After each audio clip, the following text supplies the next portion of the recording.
seguir no programa de hoje. Seu pecado não vai segurar a cura de Deus de fluir no seu corpo. Não pode impedir.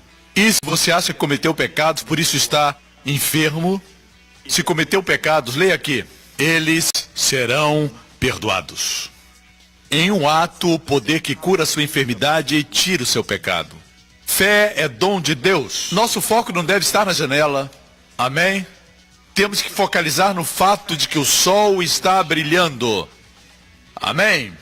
Glória a Deus. Jesus! New Creation Church, are you alive in this place? You know the world has got Saturday night fever, but because Jesus is risen, we're gonna have Sunday morning revival, eh? So we're gonna dance, we're gonna celebrate. I don't know if it's okay with you. Let's do that, shall we? Come on. Put your hands in the air, everybody go like this, sing, oh, my hope is in you, Lord. Come on, church, sing it out. In the saving power of God. Now wave your hands, go sing, oh, my hope is in you, Lord. In the saving power of. Now go crazy with both hands, go like this, go. Hey, hey, hey. In the saving power of your love, you're my righteousness. Yep. Yes, you are, Jesus.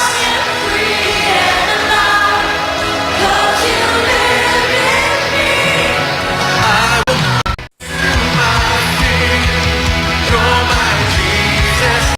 You are my righteousness, my deliverer. I am free and alive, 'cause you live in me. Lord, I will shout my praise unto you, my King. You're my Jesus, in you I live. You're my Jesus, in you I live. You're my Jesus. You're my Jesus, in you I live. Because Jesus you live, we live as well. Hoje com o pastor Joseph Prince. Deus me deu uma promessa quando estava fora. Deus disse, você tornará, no livro de Jó, você tornará aos dias da sua juventude. Eu creio que isso vai acontecer conosco. Ele vai devolver os dias da nossa juventude. Você deve meditar nesse versículo, porque é uma palavra que vem de Deus. Deus disse para Jó, vendo, porém, um anjo ao seu lado, como mediador. Em hebraico, literalmente, alguém que faça expiação. Alguém que seja o resgate. Então sua carne se renova voltando a ser como criança. E ele tornará os dias da sua juventude. É a palavra de Deus, vamos reivindicá-la. Amém, glória a Deus. A Bíblia também diz assim, vida longa eu lhe darei. Isso está no Salmo 91. E vem antes do Salmo 90. No Salmo 90 diz, e é um salmo de Moisés, e fala do povo de Israel no deserto. E diz assim, os anos da nossa vida chegam a 70. E os que têm mais vigor, aos 80. Alguns usam isso como um critério e dizem, Deus nos prometeu 70 a 80 anos. Mas entenda que estão citando o Salmo 90, um salmo de Moisés, falando de Israel quando estava sob juízo. Se você ler os versículos que antecedem essa declaração que o homem vive 70 a 80 anos, diz, debaixo do teu furor. Quem suporta a sua ira e o seu furor? Existem dois versículos que falam da ira e do furor de Deus. Nós não estamos no Salmo 90, estamos no Salmo 91. Vida longa eu lhe darei. Posso ter um amém? Glória a Deus. E É muito importante que você libere a sua fé. O fato é que a fé não faz acontecer, como disse semana passada. Quero recapitular porque estou continuando o que falei semana passada. Fé não faz a existência do sol real. Apesar de não sentirmos o sol porque estamos aqui dentro desse prédio, o sol continua a brilhar. Creia você ou não creia, sua fé não vai fazer real ou irreal. Mas a sua fé é como uma janela que permite que a luz e o calor do sol entrem. Posso ter um amém? Não existe algo muito grande a respeito da fé. Deus não quer que o homem faça nada. Mas você diz fé? Mas se você faz da fé algo que você tem que operar, tem que fazer, então a fé se torna um muro de separação entre você e Deus, ou entre você e aquilo que Deus tem para você. É pela graça através da fé, mas essa fé é uma dádiva de Deus. Nosso foco não deve estar na janela. Amém? Temos que focalizar no fato de que o sol está brilhando. Amém? Glória a Deus. A janela não produz o calor, nem produz a luz. Simplesmente permite que a luz e o calor entrem. Amém? Eu procuro janelas bem grandes. Certo? Mas a fé não está entre você e Deus. Lembre sempre disso. Quando está buscando o milagre, olhe para o Senhor. Como disse na semana passada, o sangue salva. Não somente o sangue salva, o sangue cura. Mas quando você crê que o sangue cura, quando você participa da ceia, quando você crê que o sangue cura, Deus diz, isso é fé no sangue, meu filho. Eu não posso dizer que tenho fé no sangue. Eu tenho que dizer que o sangue cura, o sangue salva. É Deus que declara que eu tenho fé no sangue. Minha parte é dizer só o sangue salva. Somente o sangue cura. E Deus olha e diz, isso é fé no sangue. Falamos tanto de fé e a fé se tornou um muro de separação entre nós e o milagre. O que aprendemos também na semana passada foi que os dois primeiros grupos que vão para o lago de fogo, em Apocalipse 21, são os tímidos e os incrédulos. Antes dos bêbados, traficantes, os que se prostituem, no grego é pornos, são os imorais. Antes desses entrarem no lago de fogo, a Bíblia fala a respeito dos tímidos e dos incrédulos. Eu só queria recapitular. Alguns acham que isso não é pecado, a timidez e a incredulidade. Mas esses são os que lideram os outros ao lago do fogo. A igreja é tão forte contra esses pecados que nós esquecemos desses pecados interiores, internos, que Deus diz ser pior do que qualquer outro pecado, o temor e a incredulidade. Quando somos tímidos, não temos o suficiente, o temor nos exclui e nós então encontramos atalhos, nós enganamos, porque não acreditamos que Deus vá suprir. Os dois primeiros são os tímidos e os incrédulos. Depois falamos da confissão, como é ensinada. Se ensina que se não confessarmos, Deus não nos perdoa.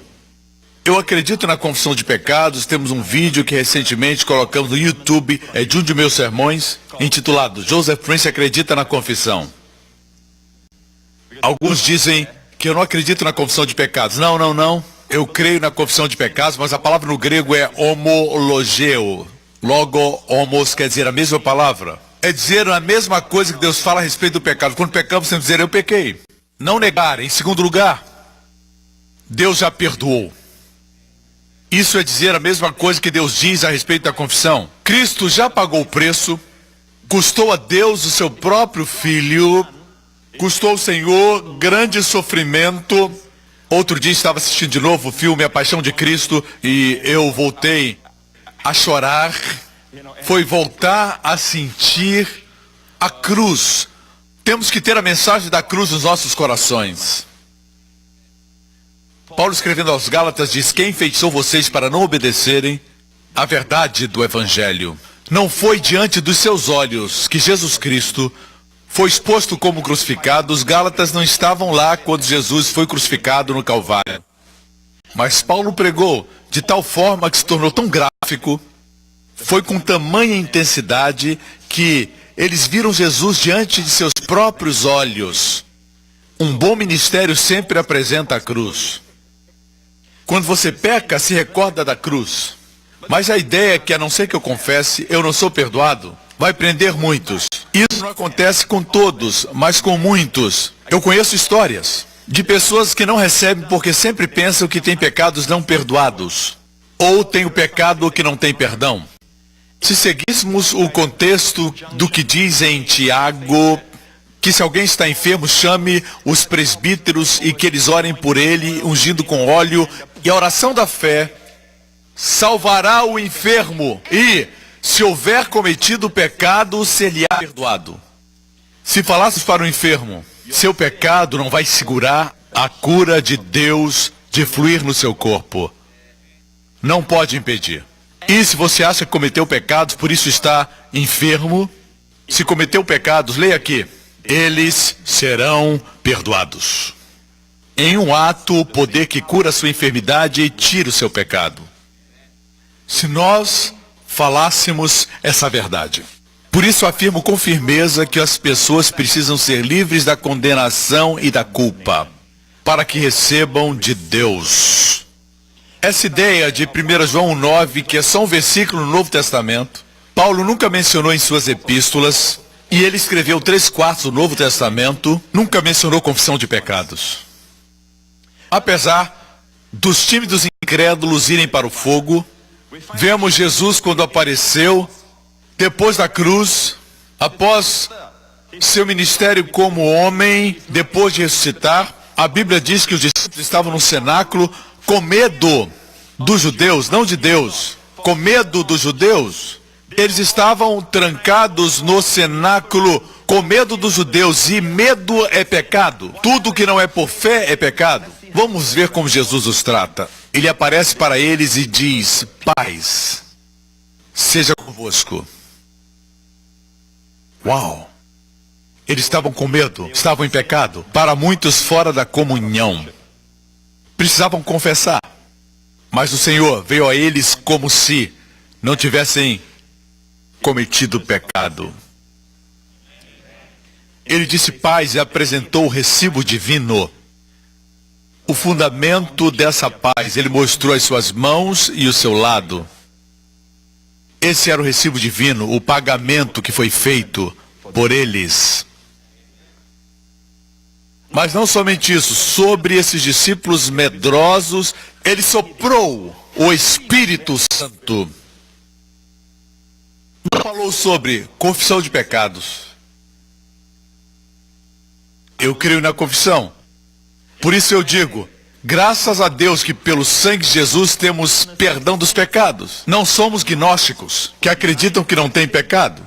Para pregar perdão de pecados, tem que acreditar que tem pecados. Ou então, para que serviria o perdão dos pecados? O primeiro capítulo de 1 João foi escrito para os judeus gnósticos. No capítulo 2, ele diz, filhinhos. Aí começa a escrever para os crentes. Mas no primeiro capítulo não menciona os filhinhos. Depois de soprar o Espírito sobre os discípulos, nesse mesmo capítulo, a Bíblia diz que Tomé não estava lá. Tomé estava ausente. Tomé estava incrédulo, e eles foram contar para ele, na mesma noite que o Senhor soprou sobre eles e lhes deu a paz, foram a Tomé e disseram, nós vimos o Senhor, e ele disse, a não ser que eu veja as marcas dos cravos nas suas mãos, e no seu lado eu não crerei. Os medrosos e o apistos, incrédulo. Não crerei, ele disse. E por uma semana ele viveu em pecado. Certo? Por uma semana viveu em pecado. Incredulidade que não provém da fé, pecado. Certo? No domingo seguinte, Jesus apareceu no cenáculo. Dessa vez Tomé estava lá e Jesus disse, se aproximando, disse, Tomé, estende a tua mão e sente a marca dos ossos. Sente o meu lado E não sejas apistos, não seja incrédulo, seja crente. Qual a resposta de Tomé? Eu confesso, desculpe, me perdoe. Não. Meu Deus, meu Senhor, todo verdadeiro arrependimento é uma revelação nova de nosso Senhor Jesus Cristo. Ele os fez se arrependerem sem usar a palavra arrependimento. Ele mudou a mente deles, que é o que o arrependimento é, sem usar a palavra arrependimento. Escutam. Assim, essa ideia de que é preciso confessar para ser perdoado, coloca você num ciclo sem fim de incerteza se confessou todos os pecados. Se você defende essa tese e crê nela, pode confessar todos os pecados do dia antes de dormir. Não seja preguiçoso. Se ajoelhe à beira da cama, peça a Deus para mostrar todos os pecados daquele dia e confesse desde que você acordou, citando um a um. Veja que glorioso sono você terá. Mesmo os que creem assim não confessam seus pecados. Eu confessava, eu acreditava nisso, confessava como um louco. Quando eu tinha 17 anos, depois de falar qualquer coisa, eu ficava... Depois continuava falando. O que fazia confessar os meus pecados porque exagerava. Vocês riem, mas exagerar é pecado. Tinha que pedir perdão. Se examinar 1 João, antes de chegar no versículo 9, esse é o sanduíche divino. O versículo 8 diz, se afirmarmos que estamos sem pecado, pecado original, enganamos-nos e a verdade não está em nós. Se dissermos que não temos pecado herdado, alguém nega que não tenha pecado herdado, pecado original? Não. Por isso pregamos a graça. O outro lado do sanduíche. Depois do versículo 9, vem o 10. Se afirmamos que não temos cometido pecado, agora fala de uma ação. Se dissermos que não fizemos nada mal, fazemos de Deus um mentiroso e sua palavra não está em nós. Vocês me escutam? Amém? Assim, como você explica em 1 João no capítulo 2, alguns versículos depois de 1 João 1:9, no capítulo seguinte, é a primeira vez que vemos a expressão filhinhos. Eu digo para as pessoas, e repito muitas vezes, que não é toda epístola que é escrita para os gnósticos. Somente o capítulo 1. Por isso a epístola começa, o que vimos e os nossos olhos contemplaram, e as nossas mãos tocaram. Lembro que Jesus disse para Tomé, toca aqui. Um espírito não tem ossos e carne. O apóstolo e escritor João disse, nós o tocamos, até mesmo Tomé o tocou. Nós o apalpamos, ele não é um fantasma. Os gnósticos afirmavam que Jesus não havia vindo em carne, que ele veio em espírito, não possuía um corpo. Eles afirmavam e também negavam que tinham pecado. Por isso o primeiro capítulo foi escrito para os judeus gnósticos. A propósito, as epístolas de Pedro, as epístolas de João, foram escritas primeiramente para os judeus, porque a Bíblia diz em Gálatas, estenderam a mão direita a Paulo, concordando que deveria pregar aos gentios. Eles, Pedro, Tiago e João, pregariam para os circuncisos. Por isso suas cartas eram muito judaicas. Pastor, se diz que temos que confessar, está no tempo presente, isso quer dizer que temos pecados. Eu diria que em Marcos capítulo 1, veja aqui, Marcos 1:5, fala de João, e toda a província da Judéia e os de Jerusalém iam ter com ele, e todos eram batizados por ele no Rio Jordão, confessando os seus pecados. Eram salvos? Eu não acredito que eram. Não haviam encontrado Cristo, os judeus que iam a João. Mas vieram a João confessando os seus pecados, e confessando no grego está no presente.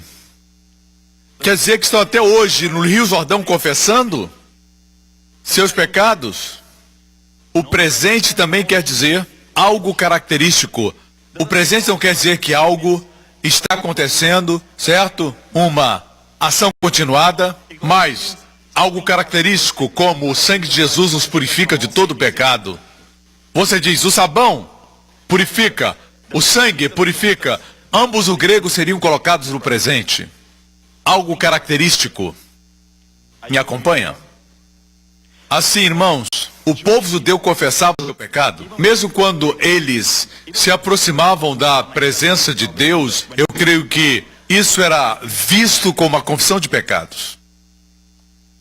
Se eu vivesse antes de Jesus, confessaria meus pecados todos os dias. Não somente isso, traria um cordeiro, se tivesse condições, se não, traria um par de pombos por oferta pelo pecado e confessaria meus pecados. Como Daniel, Neemias confessaram seus pecados porque estavam sob a lei. Vejamos 1 João capítulo 2, versículo 12. No capítulo seguinte ele escreve: filhinhos, escrevo-vos, filhinhos é um termo carinhoso, porque pelo seu nome vos são perdoados os pecados. E perdoados está no pretérito perfeito. Já foi feito, não precisa ser repetido, no passado, presente, no futuro. Ei, João, você não acha presunção escrever para essas pessoas? Vai demorar um tempo para a carta chegar a eles, e durante esse tempo, como você pode afirmar, sem hesitação, que essas pessoas todas já estão perdoadas de seus pecados, contanto que creiam em Jesus? Talvez entre eles alguém tenha acordado e tenha tido uma discussão com seu cônjuge, outro talvez tenha brigado com seu irmão em Cristo, destruindo assim o relacionamento. Como João pôde dizer isso? Obviamente João sabia de algo que não sabemos. João tinha confiança. Se você é salvo, seus pecados estão perdoados. Agora, se 1 João 1,9, o mesmo livro, tivesse sido escrito para os crentes, e o capítulo 2 escrito para os crentes, seria dúbio. Teríamos um problema, porque 1 João 1,9 diz: se confessarmos, ele é fiel para nos perdoar. Então dizem, o capítulo 2 fala de perdão judicial. 1 João 1,9 fala de perdão familiar. Filhinhos, eu vos escrevo, aqui eu não vejo nenhum termo judicial, aqui é familiar. Fala de família. Não é judicial, e 1 João 1,9 familiar, são os homens que inventaram isso. Isso também é perdão familiar. Quando alguém diz judicialmente estamos perdoados, passado, presente e futuro, de todos os pecados, experimentalmente precisamos perdão paternal para a vida diária. No final de tudo, acaba sem perdão. Tem algum pecado escondido. O diabo não é tolo, ele vem a você e diz: sabe por que isso está acontecendo? Porque você não confessou. Nós precisamos de uma fé robusta quando estamos certos que estamos perdoados. Ok? Agora, eu quero dizer algo para os pregadores da graça que fazem declarações desajustadas, e eu gostaria que eles estudassem a palavra um pouco mais. Aprendem algo sobre o perdão e se desvirtuam. E dizem: não há purificação mais para o crente. Não fale besteira. Não diga: quando somos perdoados de todos os nossos pecados, não existe mais necessidade de purificação. Mas existe uma purificação. Mas não é pelo sangue. É a lavagem da água. E essa mensagem é para a igreja. E é isso que quero compartilhar hoje. Está pronto? Vamos a João 13. E eu quero começar dizendo que isso não tem nada a ver com 1 João 1,9. Alguém diz: aí está uma outra purificação. Não. 1 João 1,9 lembra do pecado. Faz você se sentir culpado. Fala da salvação. Mas o senhor confessa seus pecados, pastor Prince? Eu confesso. Eu digo: pai, eu cometi isso agora. Eu não tenho problema em pedir perdão. Quando você está diante de alguém que confia, pode ser franco. Mas não confesso para ser perdoado. Confesso porque fui perdoado. Ok? Assim, eu não sou contra isso.